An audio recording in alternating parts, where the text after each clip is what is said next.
Friends, myself Alka and welcome to our excellence family. चलिए friend, start करते हैं हमारी आज की वीडियो, जिसमें हमारा टॉपिक है अभिप्रेरण का अर्थ एवं विशेषता। मतलब आज हम जानेंगे कि अभिप्रेरणा होती क्या है और इसकी क्या क्या विशेषता होती है। ठीक है, सिंपल सा मीनिंग है फ्रेंड्स कि जैसे हम किसी काम को लेकर मायूस हो जाते हैं, ठीक है, कि हमें ये काम नहीं करना है, ठीक है, और जब हमसे बड़ा कोई हमें समझाता है, जैसे हमारे दादाजी हो, हमारे पापा हो, दादी, मम्मी, हमारी बड़ी दी या हमारे बड़े भैया, कोई भी हो, अगर हमें समझाते हैं कि यार आपको इस बात को लेकर मायूस नहीं होना है, फिर से प्रयास करना है, तो जब हमें उनकी बात समझ आ जाती है और हम वापस से उस काम को लेकर उत्तेजित हो जाते हैं, खुश हो जाते हैं, तो वो क्या है? अभिप्रेरणा। तो बस इस बात को अब हमें बिजनेस के पॉइंट ऑफ व्यू से समझनी है कि बिजनेस में अभिप्रेरण का क्या अर्थ होता है। ठीक है, तो जो अर्थ हमारी नॉर्मल लाइफ में है कि हमारे अंदर की उत्तेजनाएं, इच्छाएं, हमारे जो भाव है, जो आवेग है, उन सब को, जो हमारा मनोबल है, ठीक है, जो हमारा आत्मविश्वास है, जो सब क्या है, सुप्त मतलब सोया हुआ है, उसको जगाना अभिप्रेरण है। ठीक है फ्रेंड्स, तो देखते हैं कि यहाँ अभिप्रेरण का क्या अर्थ बताया गया है। तो यहाँ मैंने लिखा है फ्रेंड्स कि अभिप्रेरण से आशय उन समस्त क्रियाओं से, मतलब उन सभी कामों से है जो व्यक्तियों को अधिक एवं श्रेष्ठ कार्य करने के लिए प्रेरित करती है। मतलब वो सारी बातें, वो सारे प्रयास, वो सारे कार्य जो एक व्यक्ति को एक अच्छा इंसान बना देती है और व्यक्ति श्रेष्ठ तरीके से हर काम को करने लगता है, उसे बोला जाता है अभिप्रेरण।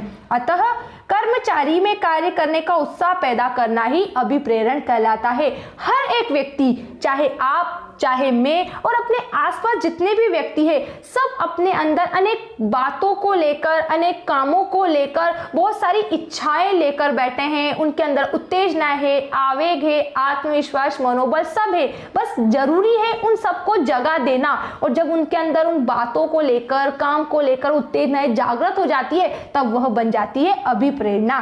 ठीक है, अब हम देखते हैं इसकी क्या विशेषता होती है, किन बातों का समावेश है अभिप्रेरणा के अंदर। क्या इतना आसान है अभिप्रेरणा के व्यक्ति का मनोबल जगाना? आसान है या थोड़ा कठिन होता है? किस तरीके से व्यक्ति को समझकर और उसके अंदर के भाव को जगा दिया जाता है, वो हम इसकी विशेषताओं से समझते हैं। तो लिखा है यहाँ पर फ्रेंड्स कि अभिप्रेरणा एक आंतरिक अनुभव है। मैं किसी के अंदर का भाव नहीं समझ सकती, मैं उसे केवल समझा सकती हूँ। किसी की शारीरिक उपस्थिति को खरीदा जा सकता है, एक मजदूर को पैसा देकर काम पर रखा जा सकता है, लेकिन मेरे काम को लेकर जो मनोबल, उत्साह होना चाहिए उसके अंदर, मैं उसको नहीं खरीद सकती। और अगर मुझे ऐसा काम करना है कि वो मेरे काम को उत्तेजना है, मनोबल के साथ करे, तो उसके लिए मुझे अभिप्रेरणा को अपनाना होगा, मतलब उसे मोटिवेट करना होगा। ठीक है, अभिप्रेरणा एक जटिल कार्य, बिल्कुल हर एक व्यक्ति की प्रतिक्रिया अलग अलग होती है, हर एक के मन का भाव अलग अलग होता है, हर एक का काम अलग अलग होता है, तो हर एक व्यक्ति के अपने काम को लेकर अनेक भाव होते हैं, अनेक अलग उत्तेजनाएं होती है। इसलिए अभिप्रेरणा को जटिल बोला गया है कि एक बात सभी व्यक्ति एक तरीके से नहीं समझ सकते, या एक व्यक्ति के लिए जो बात लागू की गई है वो सभी के लिए नहीं हो सकती। अभिप्रेरणा वित्तीय और गैर वित्तीय दोनों हो सकती है। हम बिजनेस के पॉइंट ऑफ व्यू से समझ रहे हैं, इसलिए यहाँ बोला गया है कि अभिप्रेरणा वित्तीय मतलब मौद्रिक। संस्था में जो कर्मचारी है, कुछ कर्मचारी अधिक वेतन, ऊंचा पारिश्रमिक प्राप्त करके अभिप्रेरित होता है, तो कुछ व्यक्ति अपना प्रमोशन, अपनी पदोन्नति या प्रशंसा से ही खुश हो जाता है। इसलिए अभिप्रेरणा के दो स्रोत बोलो, या अभिप्रेरणा दो प्रकार की होती है, ऐसे हम बोल सकते हैं। वित्तीय, जिसे मौद्रिक कहा जा सकता है, मतलब पैसों के द्वारा अभिप्रेरित होना, और गैर वित्तीय, जिसे अमौद्रिक मतलब बिना पैसों के अभिप्रेरित होना। अभिप्रेरणा कार्य का आधार है। आप व्यक्ति से काम करवा सकते हो, ठीक है, वह आपका काम भी कर रहा है, लेकिन आपका काम अच्छे से तब होगा जब काम करने वाले का मस्तिष्क अच्छा होगा, उसके अंदर का भाव अच्छा होगा। तो कहीं ना कहीं अभिप्रेरणा आपके कार्य की शुरुआत भी मानी जाती है।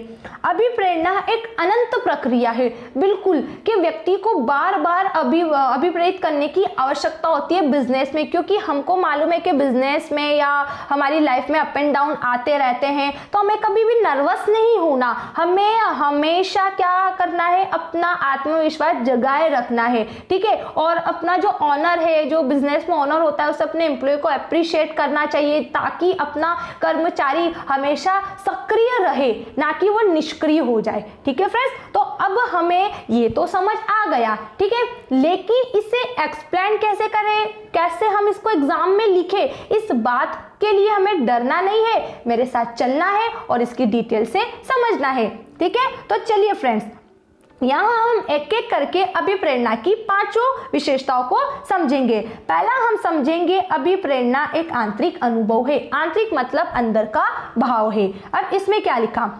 आवेग मतलब उत्तेजनाएं, है ना, वो भाव प्रतिक्रियाएं, जागृत हो जाना, बढ़ जाना किसी बात का, आवेग मतलब गति का बढ़ जाना, प्रवृत्ति, इच्छा, आकांक्षाएं, प्रयास तथा मनुष्य की आवश्यकताएं जो कि आंतरिक है, ये सारे भाव अंदर है, ठीक है, मनुष्य के व्यवहार को प्रभावित करते हैं। बिल्कुल, अगर किसी को गुस्सा आ रहा है तो उसके फेस से नजर आ जाएगा, अगर कोई व्यक्ति खुश है तो उसके फेस से नजर आ जाएगा। तो बताया गया है कि व्यक्ति अपने अंदर जो भावों को समेटे हुए है वो उसके व्यवहार से दिखाई देने लगती है।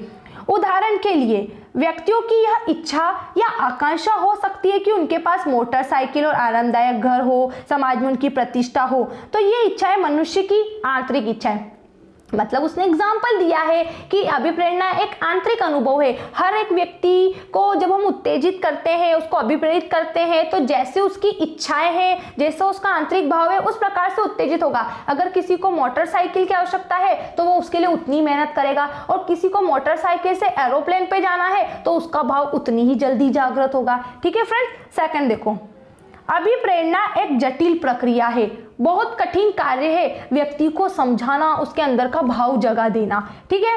तो देखो, क्योंकि मनुष्यों की अपेक्षाओं में विविधता है, विविधता मतलब अलग अलग, हर एक व्यक्ति की हर एक को लेकर अपेक्षाएं, उम्मीदें अलग अलग होती है, उनके अवबोधन तथा प्रतिक्रियाओं में भी भिन्नता होती है, मतलब उनकी बातें, उनके रिएक्शन, प्रतिक्रिया सब अलग अलग होती है।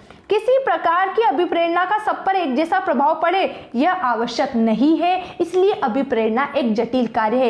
एक कमरे में 10 व्यक्ति बैठे हैं, ठीक है, 10 ही व्यक्ति अपने काम को लेकर निराश है। अब मैं समझाती हूं तो मेरी बात को 10 में से 4 व्यक्ति एक जैसा समझ सकते हैं, 6 अलग समझ सकते हैं, ठीक है। इसलिए बोला गया कि अभिप्रेरणा एक जटिल कार्य है। एक बात से सभी को नहीं समझाया जा सकता, सभी की मानसिकताएं अलग अलग होती है, सभी को समझाने के लिए अलग अलग तरीके अपनाने होते हैं, ठीक है। अगला, अभिप्रेरण वित्तीय व गैर वित्तीय दोनों हो सकती है, ठीक है, मतलब मौद्रिक और अमौद्रिक। वित्तीय मतलब जिसको मुद्रा मतलब पैसों में मापा जा सकता है, अमौद्रिक जिसको पैसे में नहीं मापा जा सकता। तो अभिप्रेरणा एक मानवीय भावनात्मक प्रक्रिया है। एक व्यक्ति जिस प्रकार की अभिप्रेरणा से जल्दी प्रेरित होता है उसे उसी ढंग से अभिप्रेरित किया जा सकता है। अतः अभिप्रेरणा वित्तीय एवं अवित्तीय दोनों प्रकार की हो सकती है। अभिप्रेरणा एक भावनात्मक प्रक्रिया, लोगों की, कर्मचारियों की भावनाओं को देखकर उन्हें बिजनेस में अभिप्रेरित किया जाना चाहिए। हमें लगता है कि ये एम्प्लॉय पैसों के लिए काम करता है, अगर इसे अच्छा वेतन दिया जाएगा तो ये बहुत अच्छे से काम करेगा, और इसके विपरीत हम देखते हैं कि यार ये कर्मचारी एक प्रशंसा से या पदोन्नति की लालसा से काम करता है, तो उसे उस तरीके से अभिप्रेरित करो जिससे हमारा काम हो जाए, ठीक है। एंड लास्ट के 2 पॉइंट्स देखो फ्रेंड्स, जिसमें लिखा है फोर्थ कि अभिप्रेरणा कार्य का आधार है। कैसे?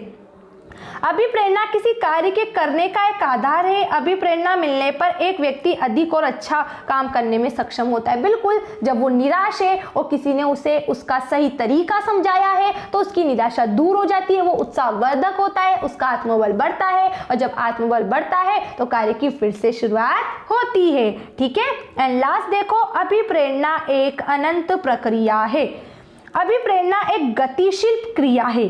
प्रबंध को कर्मचारी में अभिप्रेरणा का संचार करने के लिए सदैव प्रयत्न करते रहना पड़ता है, क्योंकि अप एंड डाउन आते रहते हैं। आज सफलता मिली तो कल नहीं मिलेगी, परसों उससे ज्यादा मिल सकती है। इसलिए सदैव सक्रिय रखने के लिए कर्मचारियों को निरंतर अभिप्रेरित करते रहना चाहिए। इसका कारण आवश्यकताओं का अनंत होना है, अतः अभिप्रेरण कभी न खत्म होने वाली प्रक्रिया है, ठीक है फ्रेंड्स। आया समझ में? तो हमने जाना अभिप्रेरण का क्या अर्थ होता होता है और क्या इसकी विशेषता होती है। अब अगर आपको इसके अर्थ या इसकी विशेषता के किसी भी पॉइंट्स को लेकर या पॉइंट्स के किसी भी शब्द को लेकर कोई भी डाउट होता है तो उस डाउट को माइंड में नहीं रखना है, उस डाउट को कमेंट्स बॉक्स में लिखना है। ठीक है friends, thanks for watching this video, bye bye.